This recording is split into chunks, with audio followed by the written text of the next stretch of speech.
सोचिए जरा, एक लोहे का खंबा जो खुली हवा, बारिश, तूफान सबको झेल रहा है और उस पर आज तक जंग ही नहीं लगा। सुनने में अजीब लगता है ना? पर ये कोई कहानी नहीं, बल्कि दिल्ली की एक जीती जागती हकीकत है।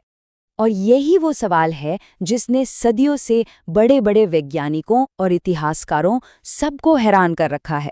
एक ऐसा रहस्य जो मॉडर्न साइंस को भी चुनौती देता है। आखिर ये मुमकिन कैसे हुआ? जी हाँ, पूरे 1600 साल। ये कोई 100-200 साल की बात नहीं हो रही है। ये स्तंभ 1500 साल से भी ज्यादा वक्त से वैसे का वैसा खड़ा है, जैसे समय को ही चुनौती दे रहा हो।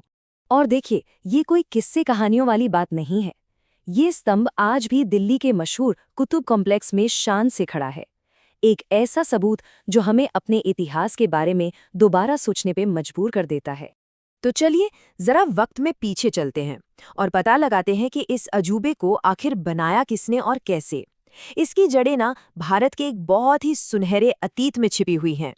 तो ज्यादातर इतिहासकार मानते हैं कि इसे महान गुप्त साम्राज्य के दौरान बनाया गया था, शायद राजा चंद्रगुप्त द्वितीय के शासनकाल में।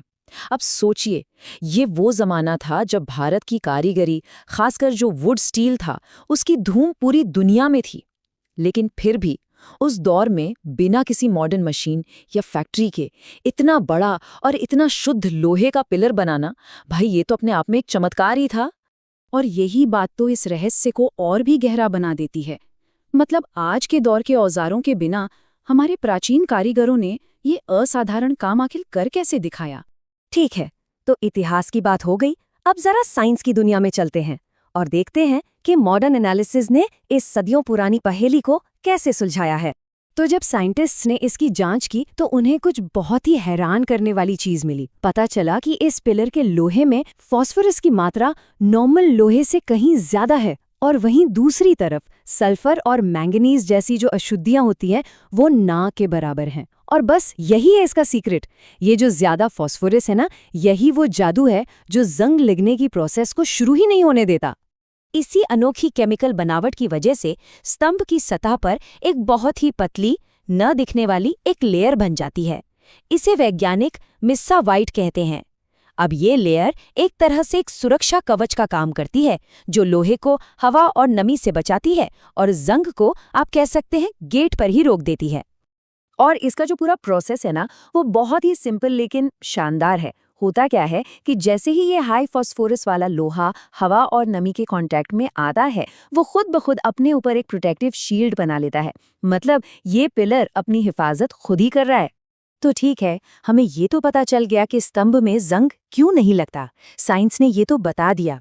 लेकिन अब एक और बड़ा सवाल सामने आकर खड़ा हो जाता है। क्या इसे बनाने वालों को इस चीज के बारे में पता था? अब देखिए, इस पर दो थ्योरीज हैं। पहली थ्योरी कहती है कि ये बस एक हैप्पी एक्सीडेंट था। मतलब उस समय लोहा बनाने का जो तरीका था, उससे अनजाने में ही ऐसा लोहा बन गया जिस पर जंग नहीं लगता था। लेकिन दूसरी थ्योरी वो ज्यादा दिलचस्प है। वो ये कहती है कि ये कोई इत्तेफाक नहीं था, बल्कि ये एक सोची समझी एडवांस टेक्नोलॉजी थी। एक ऐसा ज्ञान जो हमारे पूर्वजों के पास था और जो वक्त के साथ कहीं गुम हो गया। तो सवाल आज भी वही है, क्या ये हमारे पूर्वजों की सोची समझी इंजीनियरिंग का कमाल था, या फिर बस किस्मत का एक खेल? इसका पक्का जवाब शायद हमेशा के लिए इतिहास के पन्नों में ही दफन रहेगा। खैर, अब इस साइंटिफिक बहस से आगे बढ़ते हैं और ये समझने की कोशिश करते हैं कि ये स्तंभ सिर्फ एक वैज्ञानिक अजूबा ही नहीं, बल्कि इससे कहीं ज्यादा है। ये पिलर सिर्फ लोहे का एक टुकड़ा नहीं है, ये भारत के उस शानदार और रहस्यमयी अतीत का प्रतीक है जो हमें बार बार याद दिलाता है कि हमारा इतिहास कितना गहरा और कितना महान रहा है। तो अगर हम इसे समेटें तो ये क्या है? ये प्राचीन भारत की काबिलियत का एक जीता जागता सबूत है। उस दौर की मेटोलॉजी यानी धातु विज्ञान का एक चमत्कार है।